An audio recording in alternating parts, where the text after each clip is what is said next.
A while back, I was at a watch kind of get together, the kind where everybody goes around the table and shows what they wore. And the guy across from me pulled his sleeve back and said a couple of words that have been rattling around in my head ever since. And it got brought back up. I got recent feedback on the WatchCrunch app, one of the followers of the show and also a friend on the app.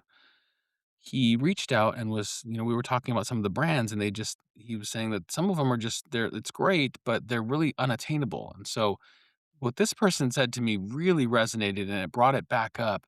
And he said something again that stuck in my head. He said, "It's just a Hamilton." Just a Hamilton? He was wearing a khaki field hand wound on a canvas strap and it looked freaking fantastic, and he was apologizing for it. Like at a table, and again, this table included some very expensive metal. And this man felt like the need to preemptively shrink his own watch. And I remember thinking, dude, you don't know what you're wearing, do you? You're wearing like a direct descendant of the watches that kept American railroads from crashing into each other. You're wearing the company that put watches on GI's wrists in 2 world wars. You wound that watch this morning with your own frickin' fingers, which is way more of a relationship than like half of this table has with their watches. And it costs you less than like the sales tax of this one sitting right next to it. And here's the thing, nobody should ever say the word just like that about a watch that they love.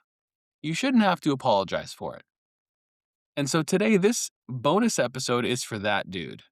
And it's for my friend on WatchCrunch. And for really everyone who's ever felt that little kind of flinch, right? When Riste's talking about Parmigiani and Beauvais and Kari Voutilainen and all of this other stuff, right? And I'm saying that stuff, and on my wrist is a Certina, right? We're going to go through something crazy. I have compiled 20 brands, 20, 20. The mighty middle of the watch world is what I'm going to call them. The brands that punch so far above their weight, it's honestly kind of embarrassing for the heavyweights. No deep spec dives, no crazy deep homework that I've done, just a fast and I would say joyful tour with names that you can go look up tonight. And fair warning, this one might get long, so get comfortable. I've got some sparkling water, so if you hear me sipping on that, it's because my throat is already jacked up and I haven't even started this episode. Let me take a drink. All right, let's get into it. Hey, Wachowski. What's on your wrist?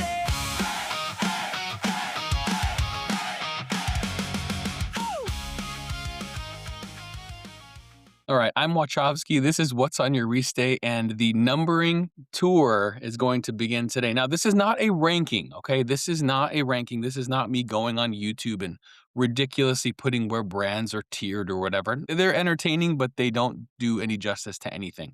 So I'm not doing that.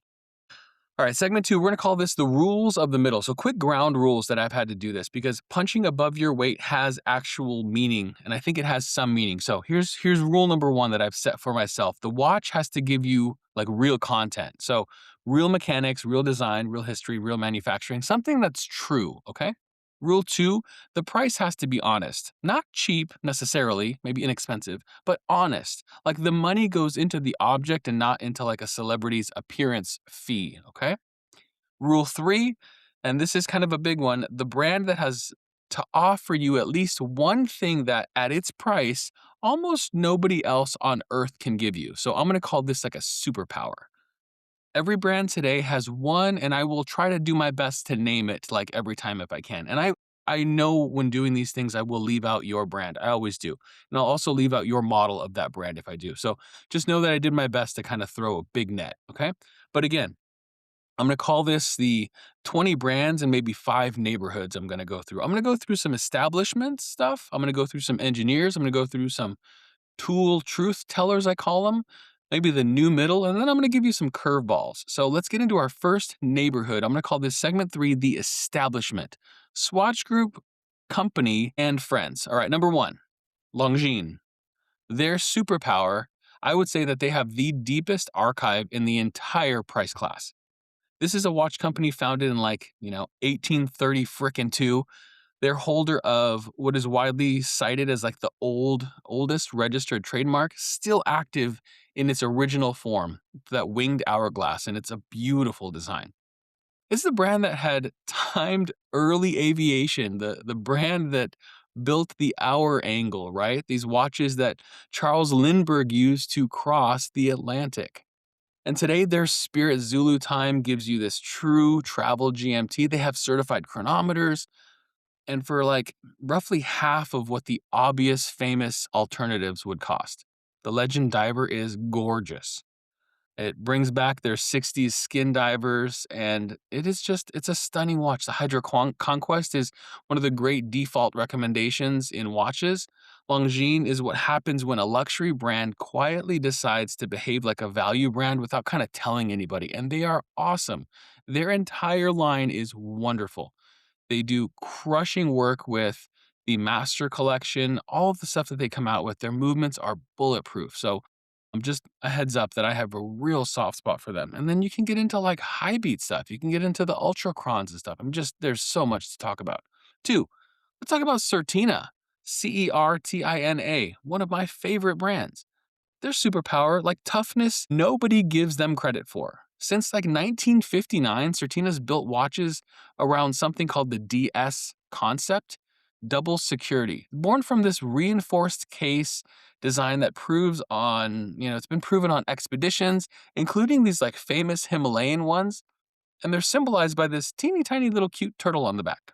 And the turtle is like the whole brand now. And turtles are funny because sea turtles are they're not slow. Sea turtles are typically relatively quick in the water, but out of the water, they're slow, right? Turtles are usually unglamorous, but they're also indestructible, basically. And the DS Action Diver is one of the best pure value divers in Switzerland, period. The DS PH 200 meter is a gorgeous vintage reissue it's outside kind of continental Europe. I would say that nobody really even talks about it. The DS PH 200M is one of my favorite watches of all time. My only concern with that watch is that it runs at a 43 millimeter. And man, if they brought that thing down into the 40s or 39 or 41, it would crush. Just saying it there. So Certina, yeah, best kept secret in the open space of Swatch Group. Three, Mido, Mido. Their superpower, I would say, is certified chronometer for like the price of a nice strap on some other brands. Mido has been around since the 1918. And their party trick is the Calibre 80 family, right? Movements with around 80 hours. And you know this because of the Swatch Group, right? They have them varied, but typically you're seeing like the Powermatic 80, right? And you'll see these in Certina, you'll see them in some Hamiltons, you'll see them in Midos as well. Bulletproof, reliable, solid movements, 80 hours of power reserve, and they're accurate. And they're offered in versions that can be fully cost certified. You can get chronometers and watches like the Ocean Star that are under $1,500. And so I'm going to say that out loud, right? A certified chronometer dive watch, 80 hours of power reserve, under 1,500. It's ridiculous. The Ocean Star Tribute looks like a 60s kind of skin diver. It's aged beautifully. They have the Multifort and the Baroncelli lines as well. Gorgeous. They cover everything from like sport to dress. And Mido might be like the single most underrated name in the entire Swatch portfolio. And yes, I know I just said that about Certina, but you can pick which one you like more. I can't choose. I like them both. Four, Hamilton. Oh my gosh, Hamilton. Where do I start? Right, their superpower story per dollar. Is that a thing? Lancaster, Pennsylvania, 1892, railroad accuracy, military field watches by like the hundreds of thousands, and then they got into Hollywood. Elvis Presley wore a Ventura, right, on his wrist in like what, 1961, I think. The Murph, an actual plot device in the film Interstellar. Are you kidding me? Right, the watch whose like ticking hand literally carries the message in the movie, right? And you can buy that watch. And above all, they have the Khaki Field mechanical, right? They have hand wound. They have these no dates. They have matte dials. They're what, $600, right? Which I can happily argue is like the best first mechanical watch money could buy, period. And it could be a last watch. Hamilton is Swiss made today watch. And, we know the history of like with the US as well, but it's kind of storytelling in this pure like American cinema kind of way. All right. I'm going to sneak outside of the Swatch Group just for a second here. Frédérique Constant. Their superpower, hot complications.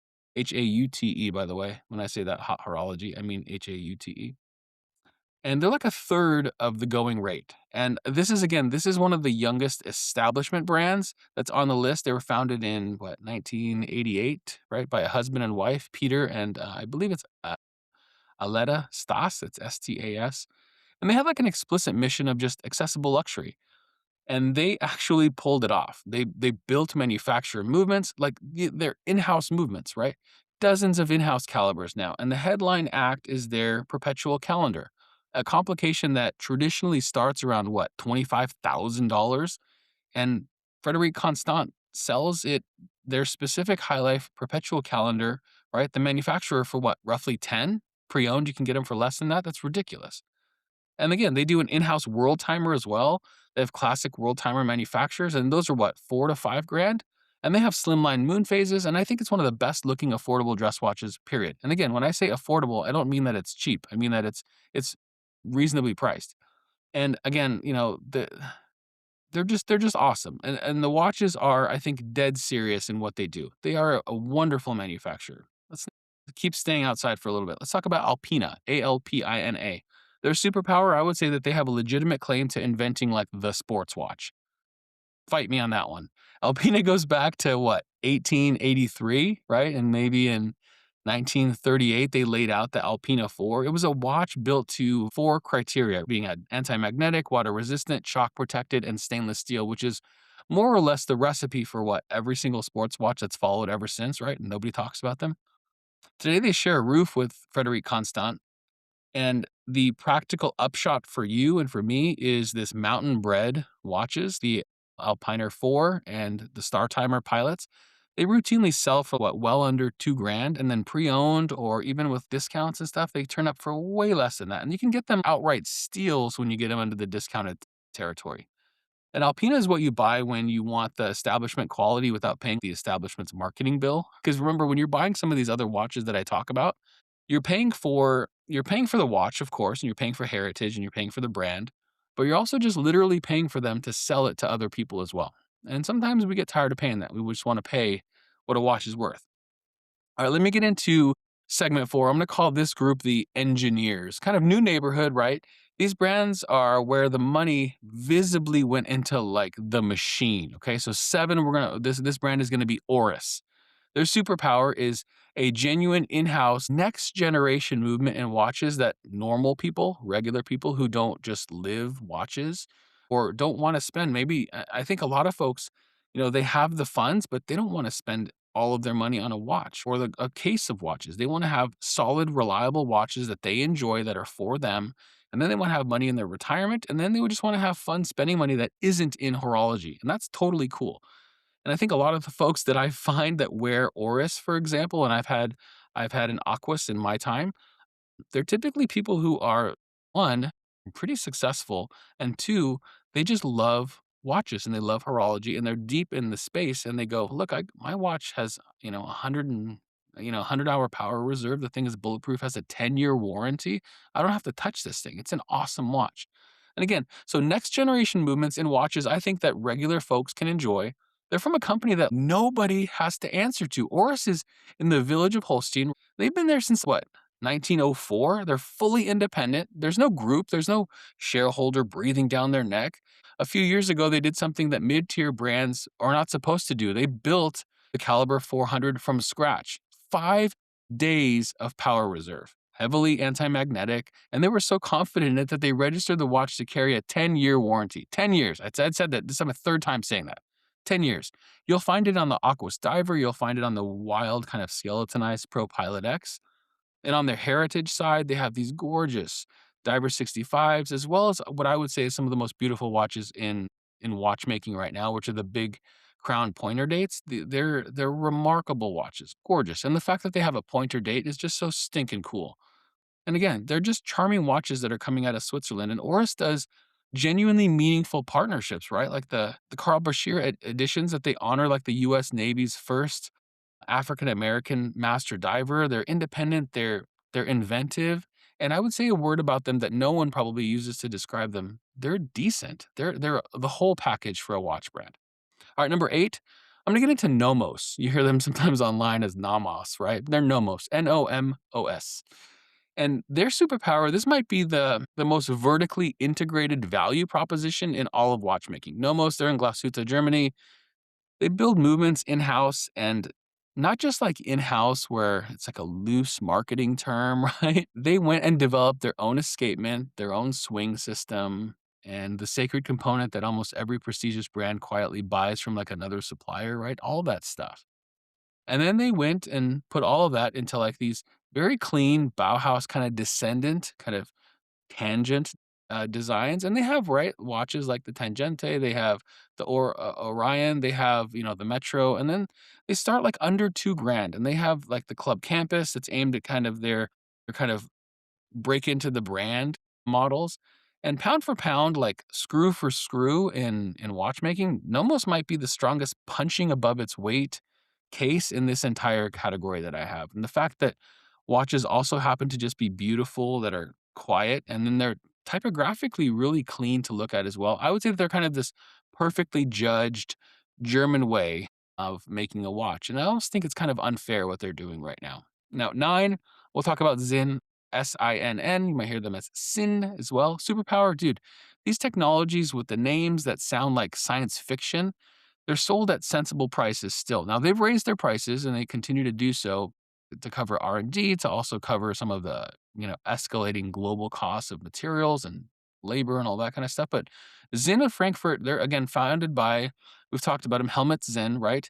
1961, and he was building at that time, mission instruments, right? Tegimented steel, hardened to like shrug off the scratches, cases filled with protective gas, fitted with these little kind of copper sulfate capsules, and they eat moisture right inside of the watch so that it doesn't fog up. They use submarine steel, literally the steel that's used for German submarine hulls, and like the U series divers, like the U-50, they're anti-magnetic, they're temperature resistant, they're temperature resistant below freezing levels. And again, that's like the entry point for them is what? The Sinn 556, a perfect like no nonsense pilot's watch that's around what, 1,500 bucks. And oh, the 104, maybe the best everyday pilot's watch under 2 grand. And Sinn doesn't do ambassadors. Sinn doesn't engineer documents. They don't fake this stuff. They just do it. And I love them. I love them for that. And one that people always forget, Damasko, Damasko. Their superpower, I think at sometimes they can out Sinn, if that's a thing. Damasko is a family operation. They're in, sections of Bavaria, and they're quite possibly the most obsessive case makers, I would say, on the planet at any price. They ice harden their steel through and through, not just like surface treatment. So the whole case is dramatically harder than any other ordinary steel watch. And they use their own gaskets, their own lubricant research, and in some references, their own in-house movements. And like the DA36, for example, and the DA38 are kind of their gateway pieces. They're stark German pilot watches under 1,500. The DC56 chronograph is like a cult favorite. It's one of their cult favorites. And the Damasko, I think, spends approximately, I think the math is $0 on marketing. Which is why you kind of maybe have never heard of them and why their watches cost less than what I think they should. And the savings, again, goes into the steel and on the watch that you've got. 11, a brand that people, if you know them and you've worn them, you probably love them. Formex. Their superpower, I would say, is they're the most verifiable spec per dollar watch brand that might be alive today. Formex is a small Swiss outfit. They, have been really revived by Raphael. He, has this concept, especially with the brand and his family and their connections. Selling direct to the consumer is a big deal. Their headline watches, there's a lot of them now, but the one that still kind of rises to the top is the Essence. It's a COSC certified chronometer, has its patented case suspension system. The case literally floats on these tiny little shock absorber springs, and it has a ceramic bezel option as well that you can get with these other options of watches with their divers. And I think they have one of the best micro adjustment clasps in the industry, and it's because it's all their technology and all of their patents. And again, you can get these for easily under 2 grand. And you can get sometimes discounts on if you have them in stock from websites like Islander, right? If you go to Mark's website, Island Watch, and you can go and sometimes he stocks Formex, and you can use discount codes on that, which is pretty cool. They have carbon fiber cases. And so none of this stuff should be available at this price. And I think the only reason it's possible is that there's really no middleman and there's no marketing empire that they have to feed, right? You don't see them, there's no Formex ad on at Wimbledon, for example, right? Formex is what kind of the spreadsheet will buy when the spreadsheet person kind of falls in love with the brand, and they're wonderful. 12 Stowa, Stowa. Their superpower is that it's not like an homage, if you can't be an homage brand if you're the OG. And when people buy a Flieger style pilot watch from basically anyone, they're buying kind of a design that's been codified in, early 1940s by like 5 companies: Elanga and Zone, IWC, Wempe, Laco, and Stova. And Stova, founded by Walter Storrs in like 19, I'm gonna get this wrong. I think it's 27. It could be 28. 27. I'm gonna go with 27. In one of the 5 still, I think they're in the Black Forest, and they're owned and run, I think, since the 90s, I think, by watchmaker designer York. And I remember that they're still a kind of family scale watch company. And their Flieger Classic 40 kind of gives you like what I'd say is like the genuine article from them. It's an original maker for roughly what, 1,000 euros. The Marine line, I think, does the classic German observation deck watch that, like the Antea, which is this kind of like legit Bauhaus era design. And they've made it since like the 30s. And so if you listen to like any episodes or when I come up and talk about like Hanhart, for example, which I think is going to be coming up, I think in season 2, Stova is like the spiritual cousin of them. And so the same forest, I would guess, the same honesty, and they're just an awesome brand. So if you're looking at like a Flieger style watches, Stova, Laco, all those brands are wonderful. Now, I'm going to get into the kind of the tool truth tellers section, which will be segment 5. So here's 2 brands. I guess the theme is simple. These watches are not styled like tools. They're just actually tools. 13, brand 13 is going to be Marathon. I think their superpower, they're actually issued, not like issued, 1953, issued now. Marathon is a Canadian company. They were founded in 1939, and they've been supplying watches to the Allied and NATO forces since World War, the Second World War, I think. And they still build to government specs, right? Now they have sometimes some watches will have tritium gas tubes that will glow for years without charging. They have fiber shell cases in some watches. They have dials that are marked with government contract language. They have the GSAR automatic diver. They have the smaller MSAR and the humble little, I would say, Navigator Quartz Pilot.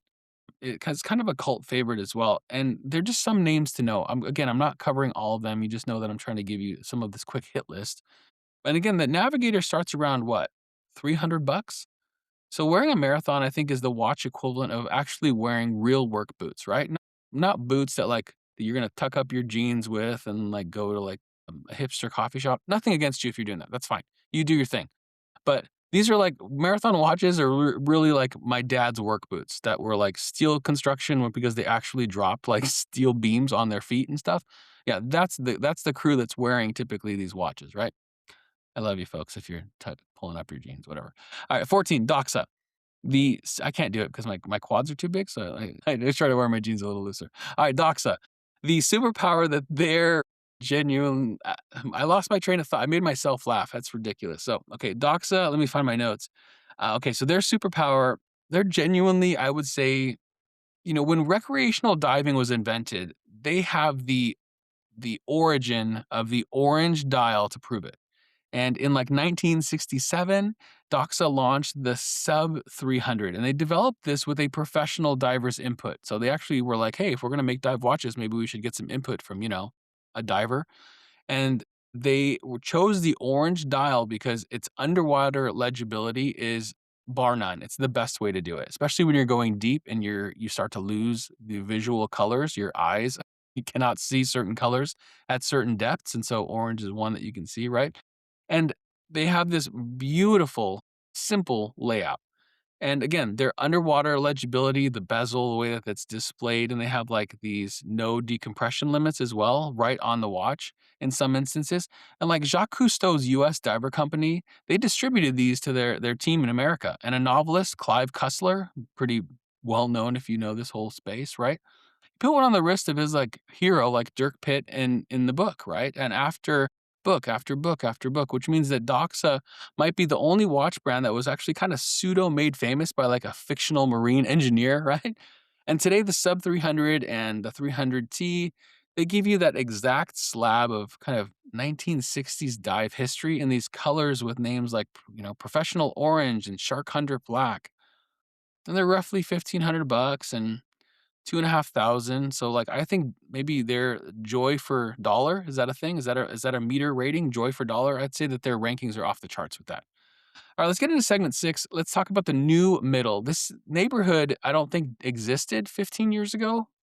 And these are small, I would say design-led, kind of founder-driven brands that are bringing independent watchmaking sensibility to attainable money. And they might be the most exciting thing that's happening in watches like right now, okay? 15, I would say brand is Kurono Tokyo. Their superpower is a genuine master watchmaker designing watches for ordinary budgets, right?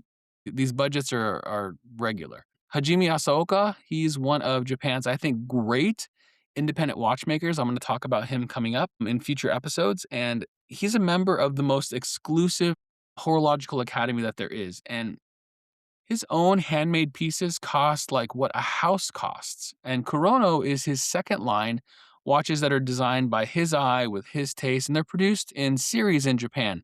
And they're sold in like limited online drops at roughly $2,000 to $4,000, but some of them will sell for under 800 bucks at the time of this recording, right? And the sellouts will draw the drops will sell out typically in minutes, and they have chronographs, they have these green dials, they have other calendar driven watches as well. And again, they have these kind of vintage vibes.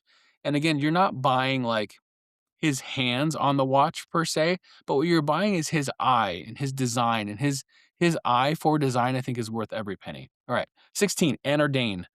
They are real Grand Fu enamel dials. They're made in-house at a price that I don't think should be possible if you're willing to wait. Now, anOrdain is a small studio in Glasgow, Scotland, and we have listeners in Scotland, which is just rad. So thank you for that support, folks. I'm still kind of shocked at how amazing this community has become. And every single time I kind of log in and I see my analytics and I see different countries pop up, I'm like, what is happening? How how did you get to this place? So I don't know. I'm stoked. Okay, so getting back to anOrdain, which is rad. They're in Scotland. We talked about that. I think that they just decided one day to make the most beautiful dials in watchmaking, right? They use vitreous enamel, right? And they fire it in a kiln. And I don't think that this should be reserved for 5 and 6 figure cost watches, right? They train their own enamelers. They built their own dial shop. And now, like the Model 1 and the Model 2, who's like deep, I would say almost glassy fume enamel dials, they sell for under like 3,000 pounds. The wait lists are obviously measured in years because everyone's kind of started to figure this out already, but you can still get on those and you can still make your purchases. And each dial has its own kiln fired kind of miracle. And the Scottish studio that's crafting these, they kind of they're sort of outcrafting the Swiss at their own kind of ancient game. And it's rad. It's rad to watch. Okay. 17, Furlan Marri. I think the superpower is that they won the at the watch industry's own awards before people could even like figure out how to pronounce their name. They were founded by Adrian Furlan and then also a collector, Hamad Al Mari, right? And they launched this vintage style chronographs that were, I think, so well judged that the brand won the Horological Relevation Prize at the Grand Prix, again, the Oscars in their debut year. And this is what's crazy is that they had, early mecha quartz chronographs, like, and they called them fun names like Mr. Gray. And they cost like a few $100. And they look like they were like 5 figure watches that were, crazy old.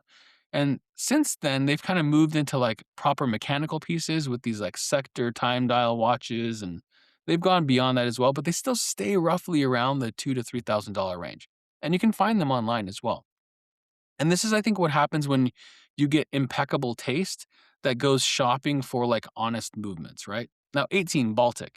Now, their superpower is this kind of vintage soul, right? They have a Paris brain and they have like micro brand prices. And Baltic was founded by Etienne Malik. I believe it's Etienne. I could be wrong. Malik is Malec. And he was inspired by his late father's watch collection, which is an awesome way to start a brand. And everything they make looks like it was discovered in a drawer in the 1962 and like that's been like lovingly serviced and taken care of, right?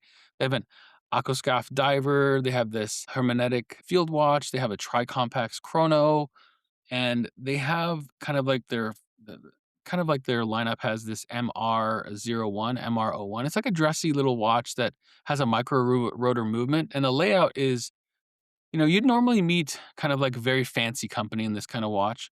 And again, for around what, $600? I mean, the Baltic is refreshingly transparent about sourcing their movements from China that so that they can hit the prices that they want, but they also have like charm, right? And they're again, the French, I think, are really, really good at this. And those watches, if you want kind of a vintage inspired kind of a feel, Baltic is really hard to beat, I think, in the price segment. Now, segment 7, there are some curveballs that I want to throw you. Last neighborhood, I'll say, two brands outside the usual Swiss or German axis, both with stories that sound made up and they're not, and brands that I've covered in the past, possibly, right? Yeah, 19, brand number 19, Yema, right? Yema. Their superpower, they're France's real, no asterisk watch heritage brand. They, including like space, like literal space. Yema founded, I believe they were founded in 1948, and they were founded in the historic capital of like French watchmaking. They made divers and rally chronographs, and it was really during kind of France's post-war, I would say, golden age. And they have a Superman diver that I have a soft spot for. I've reviewed their divers as well for WatchCrunch. It has a signature bezel lock mechanism, and some of the newer ones have dropped the bezel lock recently. It's kind of a bummer, but I get that some people don't like the idea of having to lock their bezel.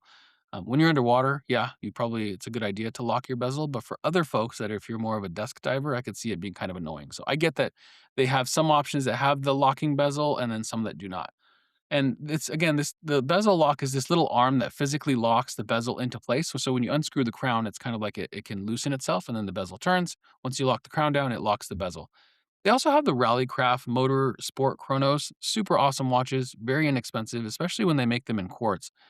And they have like this 1982, they had this Yema space graph, which literally went to space, on the wrist of a French astronaut, right? And they've been aboard, I think that was on the like Soyuz mission. And today, the brand makes its own in-house calibers, including like micro rotors and watches, I think that mostly live in, the one, two, maybe $2,500 range. And again, in-house French watchmaking with flight heritage for, breaking into the four figures barely. So I would say that yeah, that's a curveball. And here's the curveball of the year, I think, from my podcast. Raketa, Raketa. They're a superpower is like one of the only true full manufacturers on this entire list, right? St. Petersburg, Russia. The watch factory that they come from, they trace their founding to, I believe, 1721 under Peter the Great, originally cutting stone for the imperial court. The watch brand named Raketa or Rocket in, I think it was honor of, I think it was Gagarin's era. I think I could be wrong with that. They still make essentially everything in-house, including like their own hairsprings, the one component that even like Swiss brands typically will, buy. They make wonderfully strange things as well. A big zero with a giant zero where the 12 should be, the 24-hour polar watches originally made for Arctic crews who could not tell noon from night. They also have counterclockwise watches that run backwards on purpose, right? Remember that Cartier had made something that ran backwards and like the watch world lost their minds. And it's like, dude, Raketa was doing that like way before you guys were doing. What are you talking about?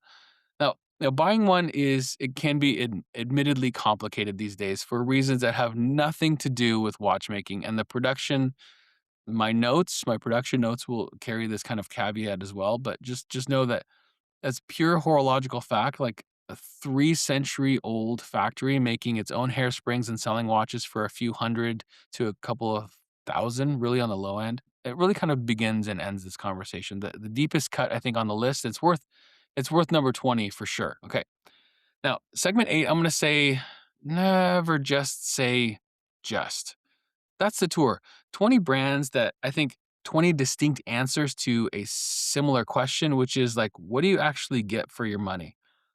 And look, I want to say the quiet part out loud because I think that's how we've built our trust with one another. This show spends a ridiculous amount of time in the stratosphere with independent makers whose watches cost more than cars and houses and apartment buildings and retirement accounts. And I will never stop celebrating that because the summit of the craft, I think, deserves witness. But a market is not healthy only at the summit. We saw what happened to these brands, right? Breguet without the Swatch Group is not a brand. Elanga and Zone without Richemont is not a brand. Those brands need these conglomerates to keep them alive. And so what I'm telling you is that, again, a market is healthiest and also very, very strong in the middle. The middle is where a teacher buys a chronometer. The middle is where a kid graduates into a club campus, or someone who just loves watches wears a Khaki Field and they start or end their love affair with watchmaking. The middle is where engineers go to be honest because there's no mystique budget to hide behind. And every brand that we cover today, I think, survives only by giving you more than it has the right to do at any price. And that pressure, that beautiful pressure that they all put on one another, it creates some of the most genuinely impressive watchmaking on earth. And it's happening right now. So, yes, a lot of these watches are machine made. But again, when you talk about machine made, what do you get in exchange for that? You get the absolute pinnacle of fun CNC perfection, which means that a lot of these watches, as they come off and they go off assembly lines and they get cased and tested and they get put on your wrist, you can get a watch for under $1,000, right? That's running within cost specs. That will run perfectly. That will run for decades. That will maybe need minor service every 10 or 12 or 15 years if it needs service. The lubricants are designed to continue to last, right? And so you have these high spec, way reliable watches that are punching way above their price range. And maybe, yes, they're not getting hand finished on the inside, but maybe you don't care about hand finishing. Maybe you want an impressive watch that does a job, right, and does it well and isn't going to scare you when you go walk down the streets of Fill in the city, right? So again, to the guy at the meetup with the Khaki Field that was, you weren't wearing a lesser watch, dude. You were wearing a winning bet. You looked at the whole sprawling casino of what the watch world is, and you put your money where the value actually lives. And I think the only mistake that he made that night was just using the word just. So here's the takeaway, and it's the whole episode in one sentence. Price is what the market is feeling. Value is what the object is doing. And in the mighty middle, the objects, I think, are doing extraordinary things. Never say just. All right, that's the show, full of a list of 20 brands, restay full of, what is this stuff? Sparkling water. And with the models' names and mentions, I think I'll add them into the show notes as well so that you don't need to have a scribbler down. I probably should have said at the beginning. I'm terrible at this. If your favorite overachiever didn't make the list, I want to hear from you because, again, I suck at a lot of things and I'm honest about a lot of stuff. And the only way that I get better is by people correcting me and giving me suggestions. So I will include this episode, but I'll actually include the show notes this time so you can kind of see that. And you can find this show wherever hopefully we'll find all of your other podcasts as well. So you can follow this. Hopefully you can follow what's on your restay for the rest of the season. Share this episode with someone. And just know that I appreciate you folks. And also, I'm going to throw this out there at the very end. If you are in the newer countries that are following us, Austria, Denmark, Belgium, Norway, United Kingdom, and then also the bigger ones that have been following us since the beginning, like Switzerland, Australia, Ireland, Japan, Costa Rica, Canada, and then obviously in the US. Just know I appreciate you. Share it with folks that you have friends or ties or watch connections with, and maybe share it to somebody that's in a different country. I love seeing these comments and feedback from other people. So God bless, folks, and just take care of yourself and wear something good. All right, rock and roll. I'll see you in the next episode. Hey, WatchCrunch. What's on your wrist?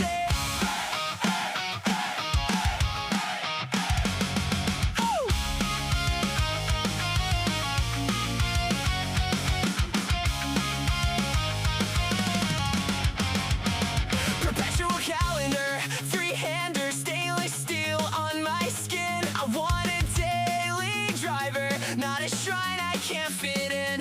Casio on Monday morning, Zealous got me saying stop. Topper Friday in the group chat, and my budget just got dropped. I can't afford that, still I stare at it. AD can suck it. I'm in love with the habit. Lauren's group chat gonna make me broke. One more strap swap, and I swear it's all a joke. What's on your wrist day? What's on your wrist day? Daily driver, baby. What's on your wrist day? What's on your wrist day? I just can't resist. Watch shot. Crown out on the wrist. Third swap of the day, yeah, I know. Brown on leather, steel on steel. Then I change it for the show. Got it on my wish list, but I'm not acting rich. Reddit bros gonna fry us if I call this one a grail and switch. I can't afford that, still I stare at it. AD can suck it, I didn't mean that. I'm in love with a habit. Shout back in the comments, got me losing sleep, but I laugh it off, cause we don't take it today. What's on your wrist day? What's on your wrist day? Daily driver, baby. What's on your wrist day? What's on your wrist day? I just can't resist. Watch shot. On the crap arrest.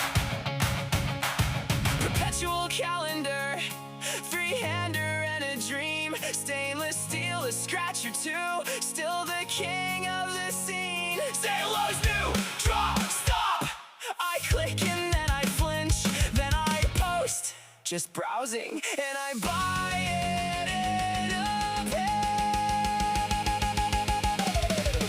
What's on your wrist? Hey, what's on your wrist? Hey, daily driver, baby.